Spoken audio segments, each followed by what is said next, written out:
Want to go faster, ride longer, or just make your bike feel that bit more dialed in? Well, today I've got 5 standout product upgrades that I personally tested, from the cheapest performance weight-saving mod you can make right now, a tyre that might actually be better than a GP5000, and one of the lightest deep section aero carbon wheel sets I've ever ridden. Some of these will cost you next to nothing. Others, well, you'll see. But they all have one thing in common: serious performance gains. So let's get into it. TPU inner tubes like these are massively popular right now, and they're mostly great. But one downside, in my opinion, has been the plastic valve.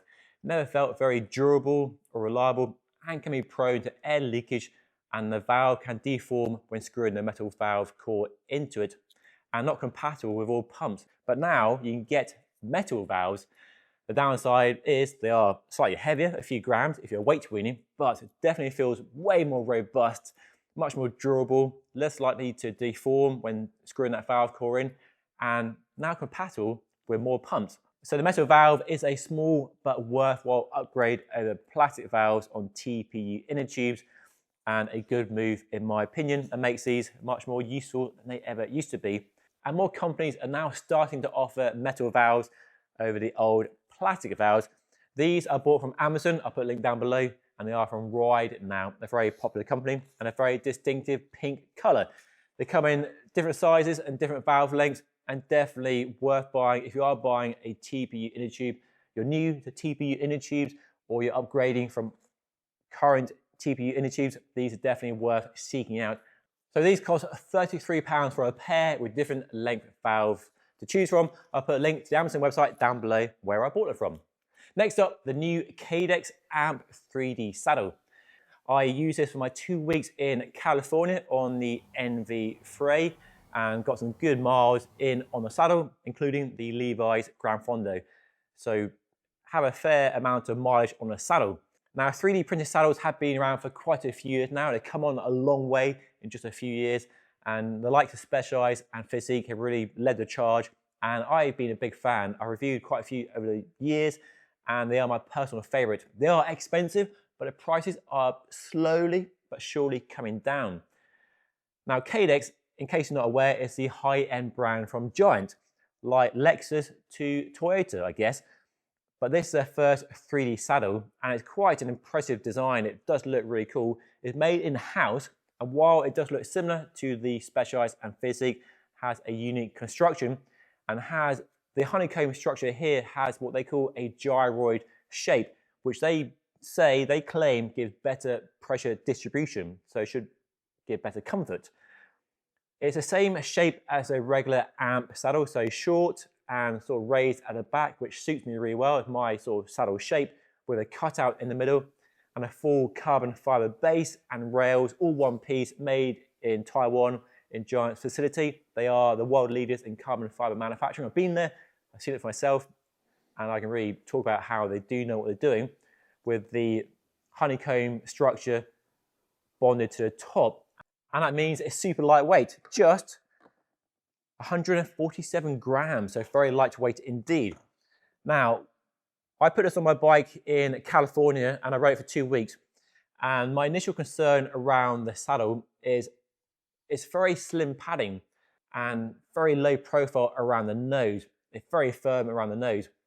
The Specialized and the Physique have a much deeper nose section, and that did give me cause for concern. But thankfully, my concerns weren't misplaced, but they weren't as bad as I feared. On the first ride around Monterey, the saddle felt firm. You definitely knew you were sitting on a race saddle. It's very much a racy saddle, and doesn't have that same floaty experience of a Physique Ergo or a Specialized mirror saddle. But after 2 weeks, that initial concern definitely faded, and in the Levi's Gran Fondo, I had no issues with saddle discomfort at all. And throughout my 2 weeks, the comfort was amazing.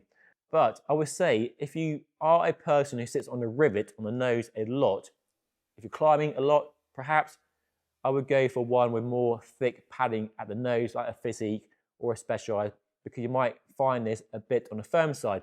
But if you're used to a very low profile padding on a saddle, then you'll be fine on this. So The other issue for Cadex generally is they are slow to the party. Physique and Specialized have been doing these saddles for quite a few years now, and they have a range of options, different shapes and sizes and widths and different constructions and materials to bring the price down to a lower point, because this is one saddle. This is the only saddle in the range, and it costs £350, and that's a lot of money, but it's in line with what Specialized and Physique will sell you a similar saddle, so not crazy money. Yeah, impressive technology. If they can scale it up to more options and cheaper base offerings, then I can see Cadex making inroads into a 3D saddle market.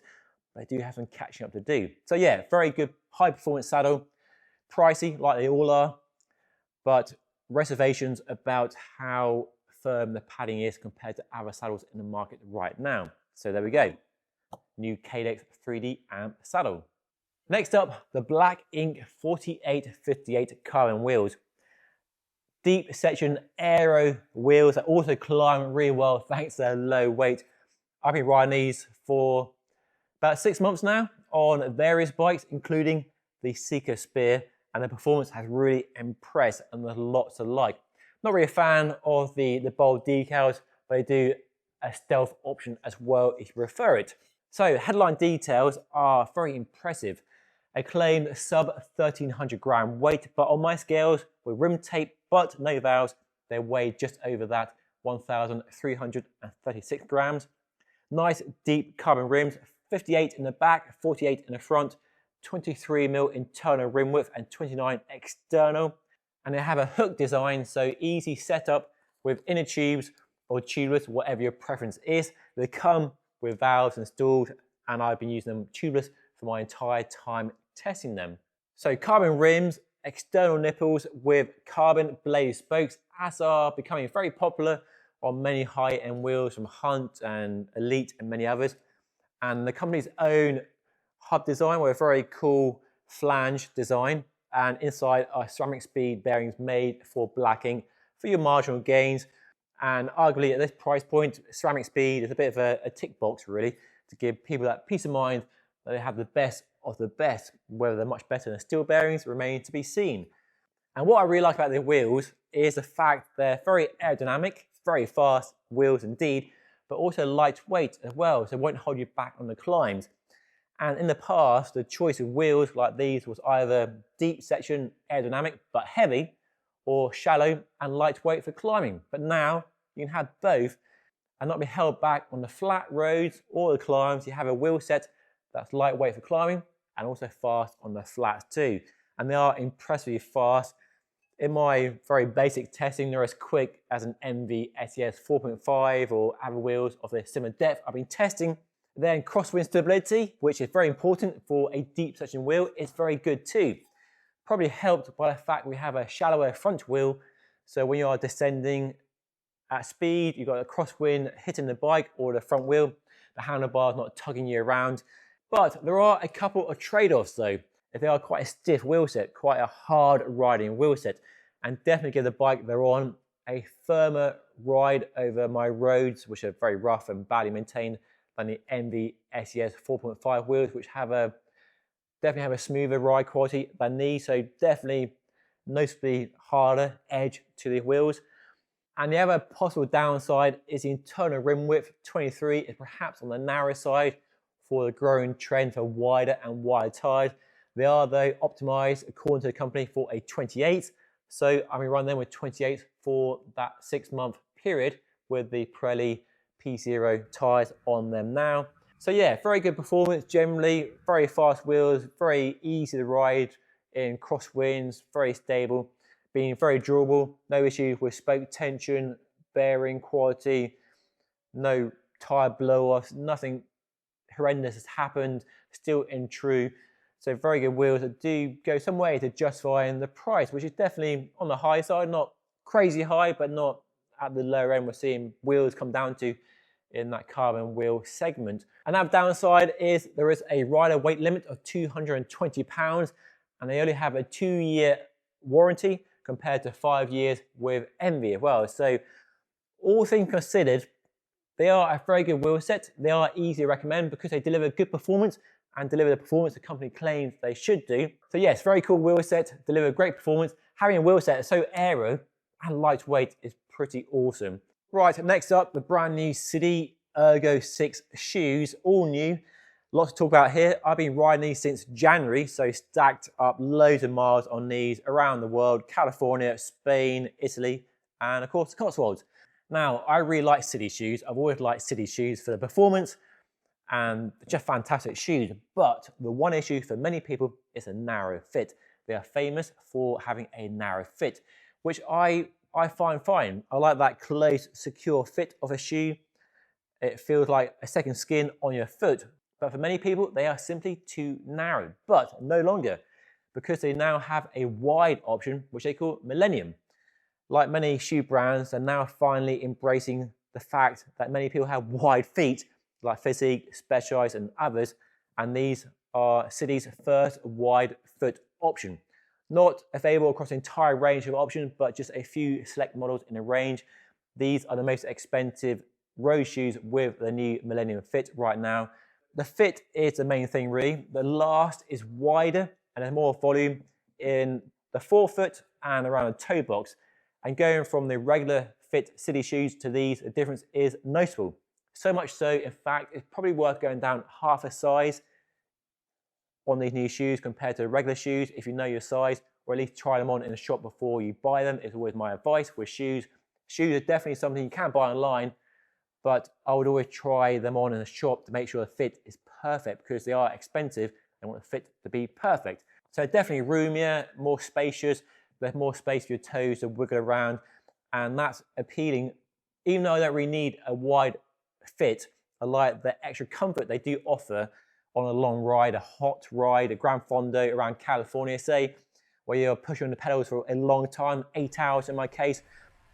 That extra space just makes it a more comfortable shoe for your foot. Ventilation is good as well, it deals with heat really well. And even though they're not the company's flagship race shoe, there's no loss of performance. The carbon sole is as stiff as I need. There's no flex from that bad boy at all. So really good stiffness.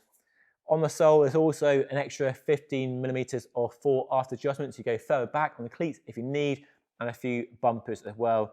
But they do get bashed up quite a bit, as you can see. So the fit is the main story, but also a new style. Sidi shoes they've been stuck in the past, shall we say, with styling and looks, while other brands like Physique have really pushed ahead with a world of colors and designs that look really funky. And shoes can be an expression of your personality on the bike, something you buy for looks as well as function. But now Sidi, I think, are finally catching up, and these are the best looking Sidi shoes I've ever seen, and I think they look really cool.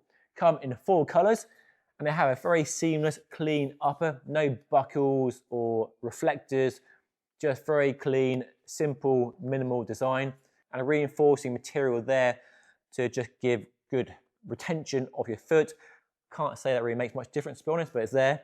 Good heel cup retention as well. Your heels don't lift out the shoe well. Nice gripping material inside there. And we have a 2 rotary dial retention system on the top. These are Sidi's own design, and they are very simple to use, but not as simple, in my opinion, as bird dials, and not as easy to adjust on the fly, especially when you're tightening them up before a sprint finish. And the lacing goes over the shoe in a nice way that spreads the pressure across the top of the foot, so no pressure on the tongue. So really, really comfortable shoes. So yeah, Sidi finally listening to people who want a wider fit option in their shoes, and also giving us a stylish new shoe as well. But there is one downside, a bit of a gripe here, is the insole is a bit flimsy. For this sort of money, getting an insole like that really isn't good enough. And other brands like Canyon and Specialized offer a much better insole with arch support and all that sort of stuff you need and want. So my recommendation when you buy these is to either get a custom insole from a bike fitter, which you might do at this price point, or fit another insole like I do. Sorry, Sidi. But yeah, look at the difference in that. So that's the only downside really. So available in lots of sizes, 35 to 50, and half sizes in the middle range, not the entire size range for some reason. 4 colors, and available now. Next up, possibly my favorite race tyre right now, the P0 Race TLR RS. And the RS, it stands for race speed, I guess. These are the highest performance tyre that Pirelli currently offers.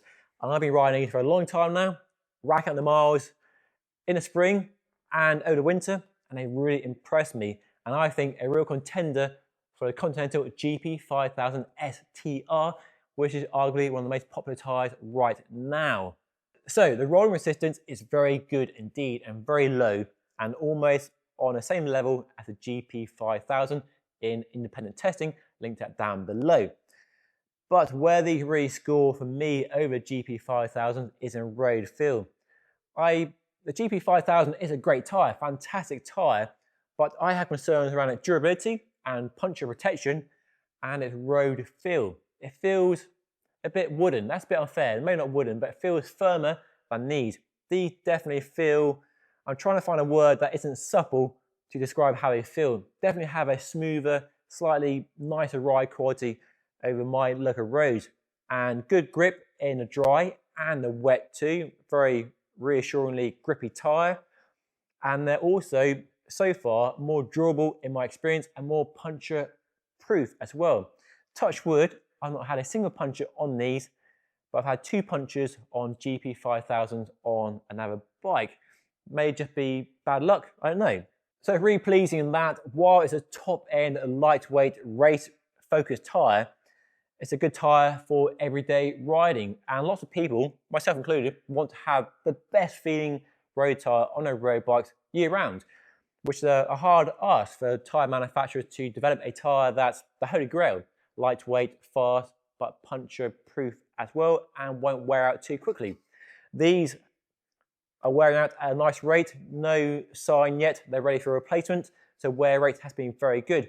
On the faster side of wear rate for a tyre to be expected for a race tyre, but a tyre that in my testing has been durable and puncture proof enough to happily ride them all the time, and not just ride them on the road, but on some light dirt and gravel as well. They come in a few widths, 28, 30 and 32. These are 30s, but if you want wider, 35, you have to go down to the regular non-RS P0s here. Now, the difference between the regular P0 and the RS is small. Is it worth paying extra? Well, if you want the best, and yes, but I'm very pleased with the regular P0s. It's just nice knowing you have the lowest rolling resistance that a company makes in a tyre. So that's why I picked these, just that knowledge they are super fast.